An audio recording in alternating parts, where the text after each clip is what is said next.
Tower के नीचे पड़े सारे बंद टीवी सेट्स अचानक से ऑन हो गए। उन टीवी सेट्स की लाइट में मंदाकिनी का चेहरा साफ दिख रहा था। मंदाकिनी उस टीवी के ढेर के ऊपर खड़ी थी।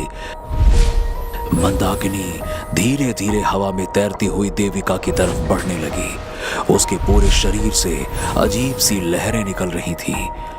अगले ही पल वो जोर जोर से चीखने लगी। रात के 9 बज रहे थे। सुशीला के घर में बिल्कुल सन्नाटा था। टीवी बंद था और कमरे में सिर्फ पंखे की हल्की आवाज सुनाई दे रही थी। सुशीला किचन में चुपचाप अपना काम कर रही थी और उसे जरा सा भी अंदाजा नहीं था कि अगले 2 मिनट में क्या होने वाला है। तभी अचानक टीवी अपने आप चालू हो गया। न रिमोट दबाया गया था और ना ही किसी ने स्विच ऑन किया था।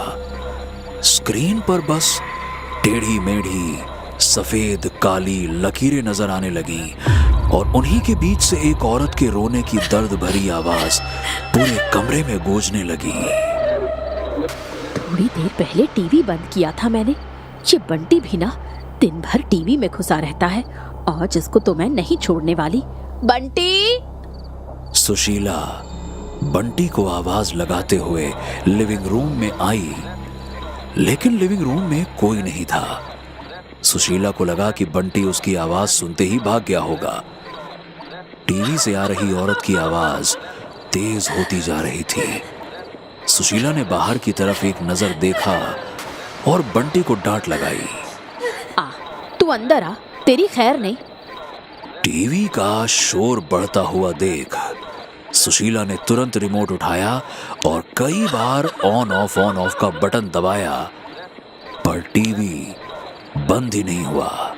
उल्टा औरत के रोने की आवाज और तेज होने लगी, जैसे टीवी का वॉल्यूम बढ़ता ही जा रहा है, बढ़ता जा रहा है, बढ़ता जा रहा है। सुशीला एक पल को घबरा गई, पर उसने सोचा पुराना टीवी है, कुछ खराब हो गया होगा। ये सोचते सोचते वो सीधे टीवी के पास गई और टीवी बंद करने के लिए मेन बटन की तरफ अपना हाथ बढ़ाया। तभी अचानक से उसने टीवी की स्क्रीन पर एक औरत का चेहरा देखा, जैसे कोई चुपचाप बैठकर टीवी देख रहा हो। सुशीला घबराकर तुरंत पीछे मुड़ी, पर वहां कोई नहीं था। सुशीला दोबारा टीवी की तरफ पलटी और जैसे ही उसने बटन को छुआ, औरत का रोना अचानक से एक डरावनी चीख में बदल गया। तभी अचानक से जोर का धमाका हुआ और एकदम से टीवी ब्लास्ट हो गया। स्क्रीन टूटकर बिखर गई और पूरा कमरा अंधेरे में डूब गया। एक पल के लिए सुशीला कुछ समझ ही नहीं पाई कि आखिरकार ये हुआ क्या है, पर सुशीला को ये नहीं पता था कि वो अकेली नहीं थी। अगले कुछ दिनों में शहर के अलग अलग हिस्सों से ऐसी खबरें आने लगी। हर एक जगह टीवी अचानक से ब्लास्ट हो रहे थे।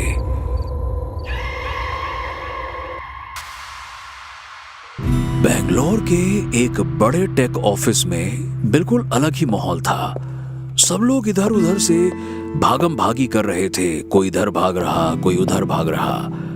दरअसल लंच के बाद फॉरेन डेलीगेट्स के साथ एक बड़ी मीटिंग होने वाली थी। देविका अपने डेस्क पर बैठी तेजी से प्रेजेंटेशन तैयार कर रही थी। उसके सामने 3 बड़े मॉनिटर्स लगे थे।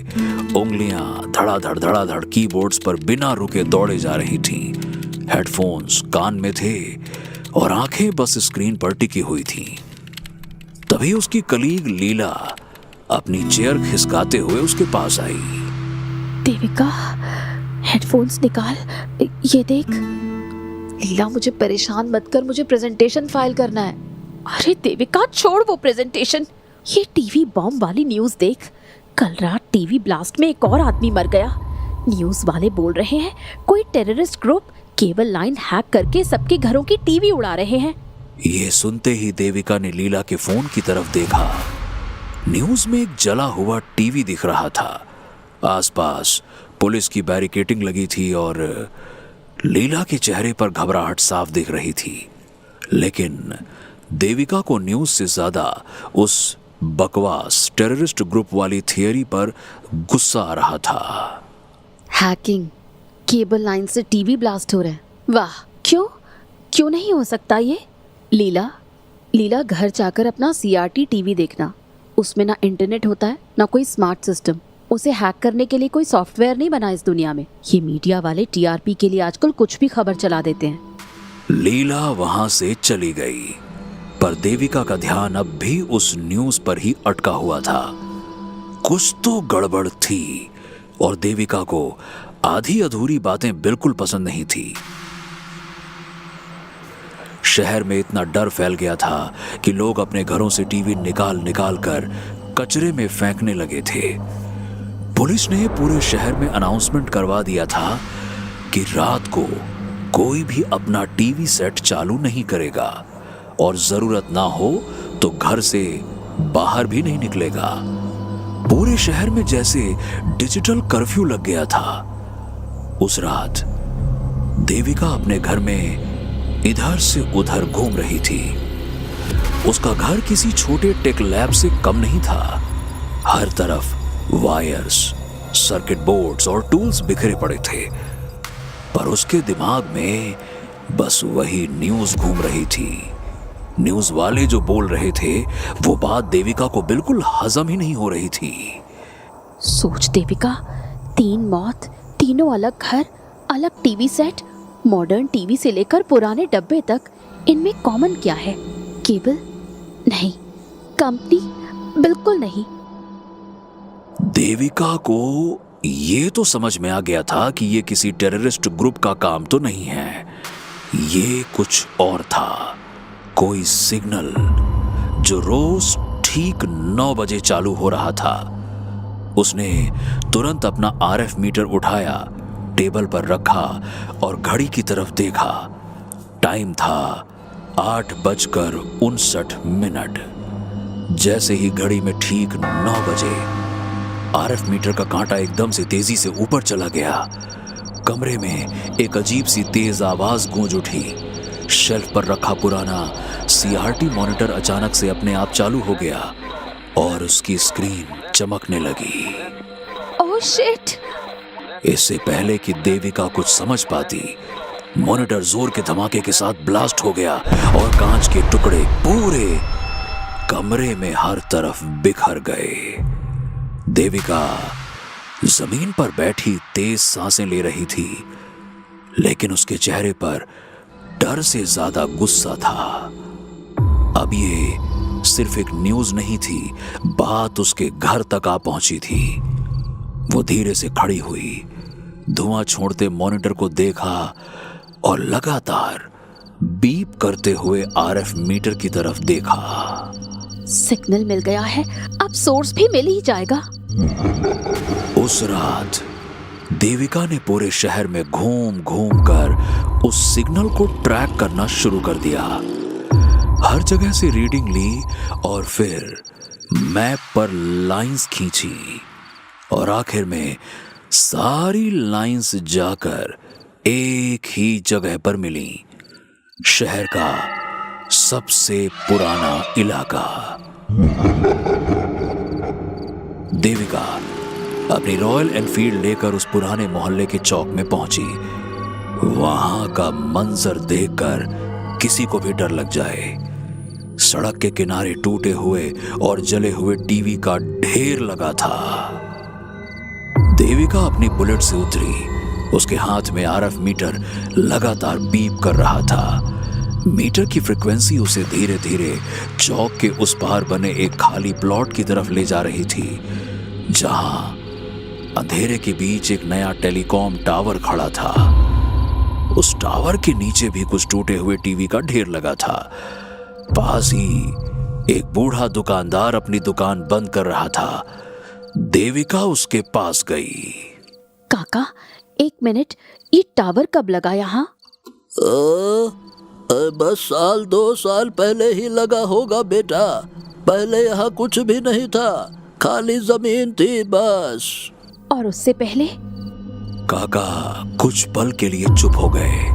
उनकी आंखों में पुरानी यादें साफ दिखने लगी। टावर लगने से पहले बेटा यहाँ राय साहब सेठ प्रताप राय की हवेली थी। बहुत साल हो गए। सेठ प्रताप राय और उनकी बीवी कब का यहाँ से चले गए। हवेली तोड़ दी गई। पर बेटी तुम ये सब क्यों पूछ रही हो? काका, आपको तो पता ही है कि शहर में लोगों के टीवी ब्लास्ट हो रहे हैं और मुझे लगता है कि इस जगह के तार कहीं ना कहीं इससे जुड़े हैं। बिटिया देखो बेटा, मुझे पूरे शहर का तो नहीं पता, पर हमारे मोहल्ले में अब एक भी टीवी नहीं बचा। हम गरीबों के मनोरंजन का तो एक ही सहारा होता है, अब वो भी चला गया। मुझे अभी भी याद है जब राय साहब इस मोहल्ले का पहला टीवी लेकर आए थे ना, कभी कभी हम मोहल्ले वाले उनके यहाँ रात के 9 बजे आहट देखा करते थे। मंदाकिनी बिटिया ना पूरे दिन इंतजार करती थी रात के 9 बजने का। मंदाकिनी कौन काका? मंदाकिनी वो तो सेठ प्रताप राय की नौकरानी थी। बड़ी चुलबुली सी लड़की थी बेटा। बड़ा शौक था उसे टीवी देखने का, खासकर आहट। पूरा दिन रात के 9 बजने का इंतजार करती थी और फिर रोज सुबह मेरी दुकान पर आती और पूरी कहानी सुना के जाती। बड़ा अच्छा था, पर पता नहीं उसके साथ क्या हुआ। एक दिन अचानक वो हवेली छोड़कर चली गई। किसी ने फिर कभी उसे नहीं देखा बेटा। खैर, हाँ तुम भी घर जाओ बेटा, रात बहुत हो चुकी है। काका तो वहां से चले गए, पर देविका वहीं खड़ी उस टावर को देखती रही। एक लड़की जिसे रोज रात के 9 बजे वाले शो का इंतजार रहता था, और एक सिग्नल जो रोज ठीक 9 बजे ही आता था। और सबसे अजीब बात, ये टावर भी उसी जगह खड़ा था जहां से वो लड़की गायब हुई थी। और ये सब कुछ सिर्फ इत्तेफाक तो नहीं हो सकता था। रात के 11 बज चुके थे। देविका उस मोबाइल टावर के नीचे पहुंच गई। हर तरफ सन्नाटा छाया हुआ था। उसने अपना सारा सामान, EMF detector, spirit box, frequency machine और एक अपनी आत्माओं को पकड़ने वाली मशीन पास पड़े पुराने कैरेट पर रख दिया। देविका बहुत अच्छे से समझ चुकी थी कि ये काम जोर जबरदस्ती से तो नहीं होगा। जो भी वहां था उसका कनेक्शन गुस्से से कम किसी अधूरी चाहत से ज्यादा था। उसने अपना लैपटॉप खोला और वही पुराना सीरियल आहट चला दिया। देविका ने लैपटॉप की स्क्रीन अंधेरे की तरफ घुमा दी और धीरे से बोलना शुरू किया। मंदाकिनी, देखो तुम्हारा शो लगा दिया है मैंने, आहट। आओ साथ मिलकर देखते हैं। चारों तरफ बिल्कुल सन्नाटा था। फिर अचानक से देविका का ईएमएफ डिटेक्टर हिलने लगा और देविका के पीछे से लड़की की डरी हुई कांपती आवाज आई। आज वाला एपिसोड क्या? हाँ, अभी अभी शुरू हुआ है। तुमने आने में थोड़ी देर कर दी। नहीं, मैं टीवी नहीं देख सकती। सेठ साहब को पता चला ना तो बहुत डांटेंगे। मुझे टीवी देखने नहीं देते वो। सेठ साहब नहीं है यहाँ, बाहर गए हैं वो। आ जाओ, शो शुरू हो चुका है। तभी लैपटॉप की स्क्रीन पर एक पल के लिए एक धुंधला सा चेहरा दिखाई दिया। 17 साल की एक लड़की जो चुपचाप देविका के पास बैठी बड़े ध्यान से अपना शो देख रही थी, वो मंदाकिनी थी। मंदाकिनी वो शो देखने में इतना मशगूल थी कि उसे ये तक पता नहीं था कि उसके पास कोई बैठा है। मंदाकिनी, मुझे एक बात बताओगी, ये शो तुम्हें इतना क्यों पसंद है? श्श्श, देखने दो मुझे। तभी अचानक मंदाकिनी ने धीरे से अपना चेहरा देविका की तरफ घुमाया और देविका घबराकर पीछे हट गई। एक पल के लिए पूरा माहौल बदल गया। मंदाकिनी अब कोई मासूम लड़की नहीं दिख रही थी। उसका चेहरा अचानक से बदलने लगा। मंदाकिनी अचानक से जोर जोर से चीखने लगी और लैपटॉप की स्क्रीन एकदम से बंद हो गई। कौन है तुम भी मुझे रोकने आई है? उस सेठ प्रताप राय की तरह मुझे शो देखने से? नहीं मंदाकिनी, मेरी बात सुनो। मैं तुम्हें रोकने नहीं, आजाद करने आई हूँ। गुस्से और दर्द में मंदाकिनी की ताकत बहुत बढ़ चुकी थी। तभी एक झटके में पूरे इलाके की बिजली चली गई। चली जाओ यहाँ से, मुझे अपना शो देखना है। जाओ यहाँ से। तभी टावर के नीचे पड़े सारे बंद टीवी सेट्स अचानक से ऑन हो गए। उन टीवी सेट्स की लाइट में मंदाकिनी का चेहरा साफ दिख रहा था। मंदाकिनी उस टीवी के ढेर के ऊपर खड़ी थी। मंदाकिनी धीरे धीरे हवा में तैरती हुई देविका की तरफ बढ़ने लगी। उसके पूरे शरीर से अजीब सी लहरें निकल रही थी। अगले ही पल वो जोर जोर से चीखने लगी। देविका ने तुरंत अपना घोस्ट कैचर गैजेट निकाला। मशीन से एक लाल लाइट निकली और सीधा मंदाकिनी की तरफ गई। लेकिन मंदाकिनी की ताकत के सामने वो बीम टिक ना पाई। देविका समझ गई कि मंदाकिनी को ताकत से नहीं, बात से शांत करना होगा।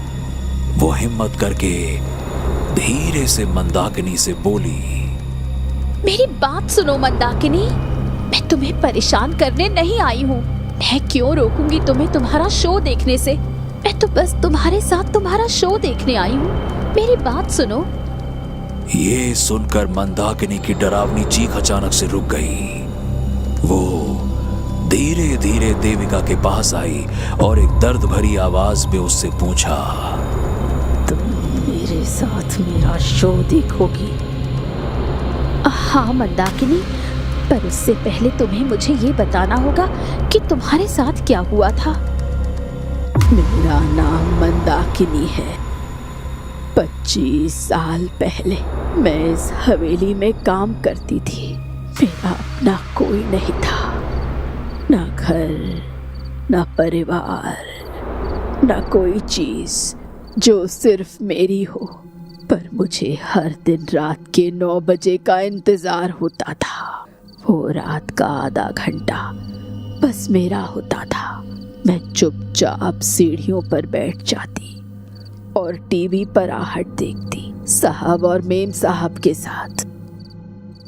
उस रात साहब का जन्मदिन था। साहब और मेम साहब बाहर गए हुए थे और घर में मैं अकेली थी। रात के 9 बज चुके थे। मैं बहुत देर तक उनका इंतजार करती रही, पर वो वापस नहीं आए। फिर मैंने चुपके से टीवी चालू कर दिया और अपना शो देखने बैठ गई। मुझे क्या पता था ये मेरी जिंदगी की सबसे बड़ी गलती बन जाएगी। 15 मिनट निकल चुके थे। तभी साहब और मेम साहब वापस आ गए। दोनों के बीच बहुत जोर की लड़ाई हो रही थी। साहब गुस्से में पागल हो रहे थे। फिर अचानक उनकी नजर मुझ पर पड़ी। मैं चुपचाप टीवी देख रही थी। मुझे देखते ही वो सीधे मेरी तरफ बढ़ने लगे। तेरी इतनी हिम्मत? मेरे घर में मेरी इजाजत के बिना तूने टीवी चालू कर दिया? तू भूल गई क्या अपनी औकात? मेरे टुकड़ों पर पलती है और अब मेरे सामने बैठकर टीवी देखेगी तू, हैं? मुझे कुछ समझ नहीं आ रहा था कि मैं क्या करूं।